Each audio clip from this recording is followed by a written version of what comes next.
forget about what that agenda may be. And when we talked about, in the opening messages of this series, we talked about three primary gods, one being the destroyer, or the possessor, which is Baal, B-A-A-L, which takes a culture and causes them to abandon God, move away from God. Then we talked about the enchantress. Her name is Ishtar, or depending on what culture you are in, it's Aphrodite. Next week, we're going to talk about another pagan god called Princess Diana, who the Athens people worshipped. And how does she play a part in today's society? But that's next week. But she's also tied to Ishtar. Ishtar was a sexual immoral goddess, idol of ancient times. And if you researched Ishtar, you're going to understand why we have so much sexual immorality today. Then we talked about the destroyer, Molech. And if you did any study of Molech in the scriptures and any ancient pagan worship of Molech, you're going to understand why are we destroying our children. Why are we destroying our children? And study of that will show you. But we called these three the Dark Trinity. And I told you that in ancient times, the devil, the sender of the message, like God sends angels as messengers to you and me to give you a godly wisdom, give you revelation, to give you a message from him, the Holy Spirit as well. So Satan has an order to things. And he has sent these primary spirits, Baal, Ishtar, Molech, send them out into the world. And your goal is to cause people to abandon God, cause people to distort godly sex, and cause sexual immorality of all sorts and kinds. And we need to destroy the generations. We don't want godly generations rise into worship God. We want to kill as many kids as we can. And so he sends Baal, Ishtar, and Molech. But they don't come on a platform or on a stage and say, hey, I'm here to kill your kids. Or, hey, I'm here to destroy your marriages. Or, hey, I'm here to cause you to abandon God, because that's too obvious. The devil is the father of lies. The devil is a deceiver. He hates you. He wants to kill everything about you that you care about. And so what he's going to do, he's going to come deceitfully on stage. He's going to come deceitfully in ways that seem right to you. I need you to hear that. He's going to come in ways that's going to seem right to you. And that's going to get you on that bandwagon. But once you're on the bandwagon and you're fully engulfed into the doctrine of these things, then you find yourself totally contrary to the way the Bible stands on these matters that we face today. I can't tell you enough that it is easy to deceive people when on the surface of things it seems right. And I told you, if you knew the truth, you wouldn't do it, likely. If I told you it was unbiblical, it's ungodly to do, you wouldn't do it. And I gave you an example, like I made brownies, and they're good, they smell good, and I passed them around and everybody ate them, and it was great. But then I stood up here and I said, yeah, I put all the necessary ingredients, but I added dog poop. A little bit of dog poop to the brownies. And then you would probably get sick. Some of you would throw up. Some teenager would say, yeah, it didn't taste too bad after all. But the point of it is, if you knew the truth, it would bother you. And that's what this series has been all about, is trying to expose the lies, shine the flashlight on these things that's in operation. And when you step back and say, what in the world's going on in the world today? You have a better understanding of why and what is going on in the world today. Today's goddess we're going to talk about is the goddess Gaia. Gaia. Now, the big idea of this message, to understand this goddess, this pagan idol created back in ancient times, is to have a biblical understanding of nature. This was the goddess of nature. This was the goddess of the earth. This was the earth, according to ancient worship. And we're going to look at Genesis chapter 1. If you have your blue pew Bibles in there, if you want to turn to page 1, that's where we're going today. We're going to Genesis. Okay, so here's your question. I need you to ask yourself as we're going through this message, and we'll answer it at the end, do I worship creation rather than the Creator? And the reason I'm bringing this message to you today is because I have seen people advocate vigorously, even maliciously, for nature. And they're Christians, and they did not pipe up one bit in defense of God. You hear what I'm saying? That we would jump to nature's defense, and yet we're bashful and we're in a closet when it comes to God. And I hope to convince you this morning that if you are lifting up nature and if you are worshiping God's creation, but you're saying very little about God or worshiping God, loved ones, you could have an idol issue. You could have a worshiping spirit there in the background called Gaia, the goddess of the earth. So do I worship creation rather than the Creator? What I hope you to leave with is that you will examine your life to see if you worship the Creator or the creation. G.K. Chesterton said this. He was a Christian author back in his time. He said this, when people stop believing in God, they don't believe in nothing. They believe in anything. When you stop having a standard in your life, and anything goes, everything is relative, then you're going to believe in anything. To believe in nothing is to believe in anything. Now, Gaia, like I told you, she was known by the Greeks as one of the many first generational idols of pagan worship. Now, I told you of Baal and Ishtar and Molech. Well, Gaia was right up there with them. She was known as the mother of life, the mistress of animals. Greeks believed that Gaia is actually the earth. Greeks believed that she is the spiritual embodiment of the earth, or the goddess of the earth. She's known as the mother of Uranus, which is another pagan god of the sky, who then produced the Olympian pagan gods that you might have seen in a cartoon or in some movie in your lifetime. So just to give you a little bit of a pagan family tree there, she's actually the mother of the Olympian gods, which includes Aphrodite, which includes her. Gaia was reported to be in union with Uranus in a sense of that she produced these pagan Olympian gods. And actually, there was also relational sexual immorality exposed between Gaia and the other gods. So here are some photos of Gaia. Today you have the one, and it's a ceiling painting at the Academy of the Fine Arts in Vienna. You've got some pottery up there with her face on it. You've got a museum in Berlin. This right here is Gaia coming out of the ground with other things, other gods around her. This is history, people. This is something that's true.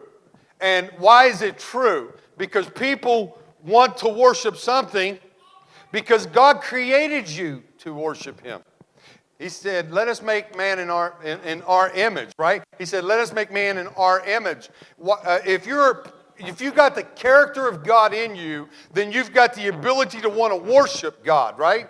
But if you don't believe in God, where does your desire to worship go to? It goes to other things. If you remember when Moses went up to the mountain to get the 10 Commandments and he left Aaron in charge of the people, what is the thing that they did? Once they felt that God was no longer around, they said, let us bring all our gold jewelry together. Let us melt it down. And what did they do? They built a golden calf. which we know from the beginning message was also a symbol. The bull is a symbol of Baal and follows into Ishtar. So, and they learned this through the Egyptians. They learned this through other nations worshiping idols. And God said in His Word that you shall have no other gods before me. God said that we shall not make any graven image of anything in the sky, anything on the earth, or anything in the sea, or anything in the air. Do not make these things and bow down and worship these things. And yet we have an idol worship in ancient times of this goddess Gaia. Indeed, of all these false gods, nature's probably the one that we naturally get into easier. Because why? We want to take care of nature. We want to protect animals, right? But see, there's the slippery slope. We want to do the humane thing. We want to do the conservative thing. We do not want to cause extinction of anything, right? These are all good things. These are all good stewardship ideas. And I encourage all Christians to pursue those things. However, when it starts leading into the ideas that we are one with nature, that somehow God's in the tree, no, God's not in the tree. He's not on any wooden thing or any stone thing. He's not in this pulpit right here. He's not in these walls. He's not in these stained glass windows. He is in you. That means when you leave this place, just because you're in a sanctuary don't make you have the ability to worship God better. When you go to your car, you can call upon God. When you go swimming at the swimming pool, you can call on God. When you go on vacation, you can call upon God. No matter where you're at, you can call upon God. God now is in us if we want Him to be, if we call upon Him. And He speaks to us regardless of where we're at, not because of where we're at. You understand? Many religions had nature gods. Many religions, like the sun and the moon, the sea, gods of fertility. There's actually some paganistic worship associated with the Easter bunny. They're called a fertility god.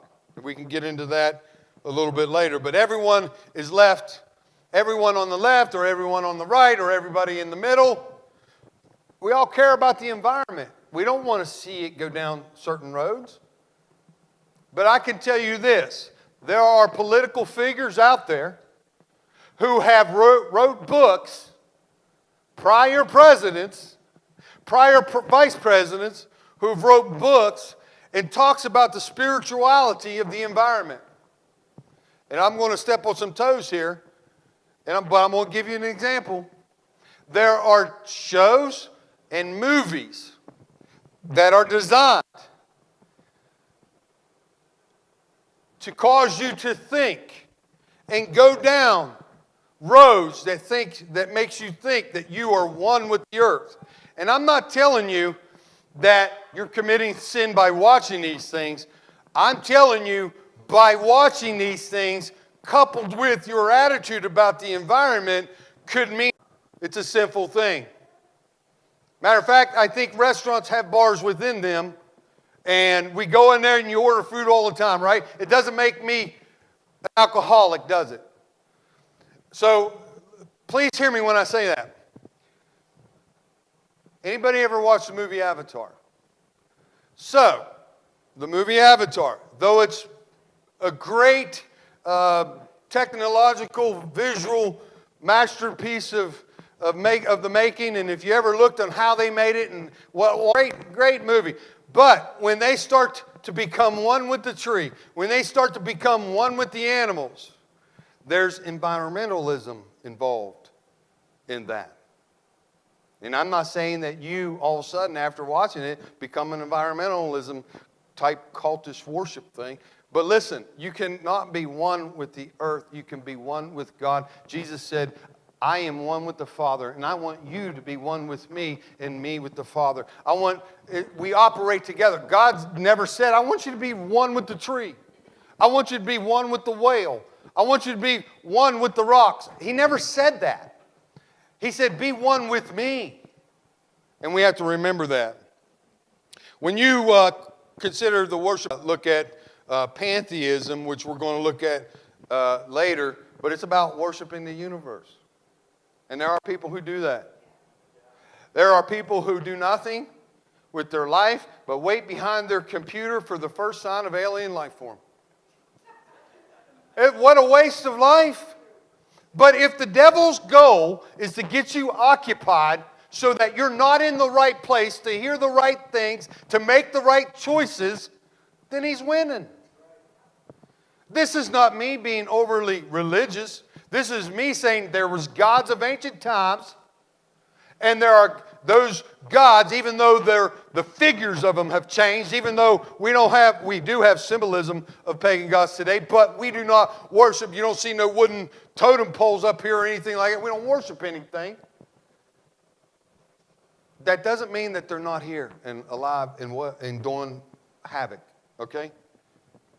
Let's look at the biblical worldview of nature in God's Word.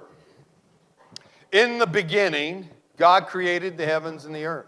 The earth was without form and void, and darkness was over the face of the deep, and the Spirit of God was hovering over the face of the waters. And God said, let there be light, and there was light. And God saw that the light was good, and God separated the light from the darkness. God called the light day, and the darkness he called night. And there was evening, and there was morning the first day. And God said, let there be an expanse in the midst of the waters, and let it separate the waters from the waters. And God made the expanse, also known as the space there, the earth between the heavens and the waters. And he separated the waters that were under the expanse from the waters that were above the expanse. And it was so. And God called the expanse heaven.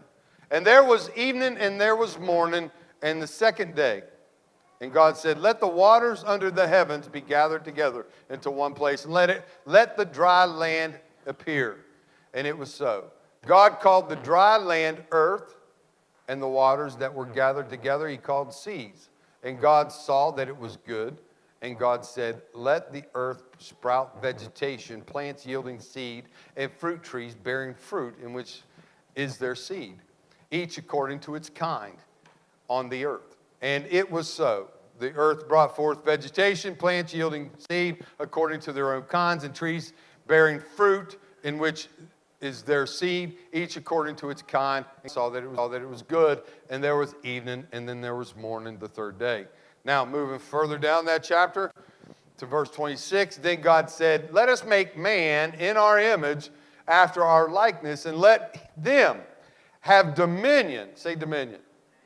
Let them have dominion over the fish, not fish having dominion over man, okay?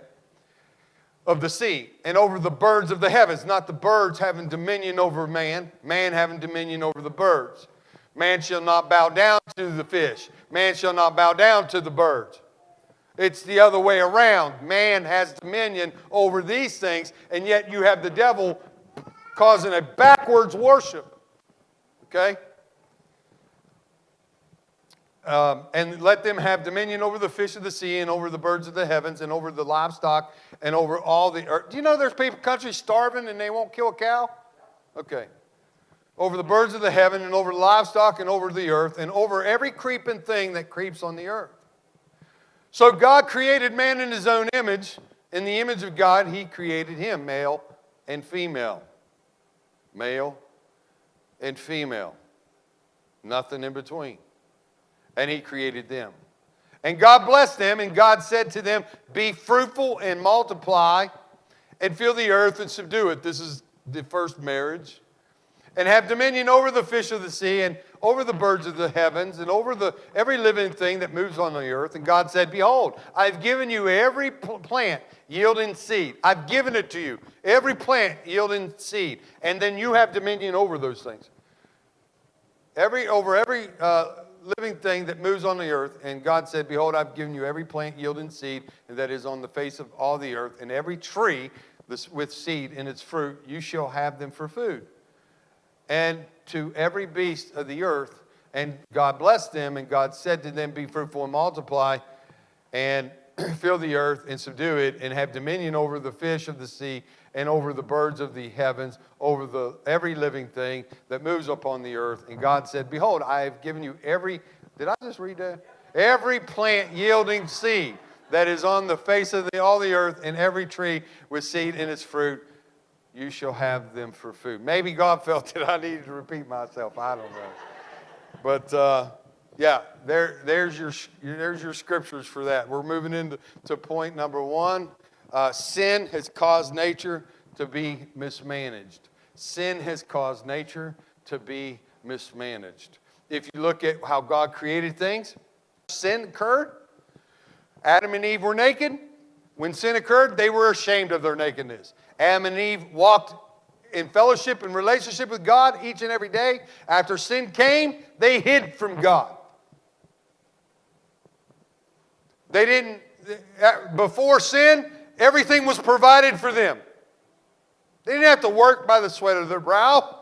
That the tree just produced, the plant just produced. All they had to do is go play. There was no tilling. There was no waiting for the harvest. There was just a producing of in the garden. After sin, though, everything changed.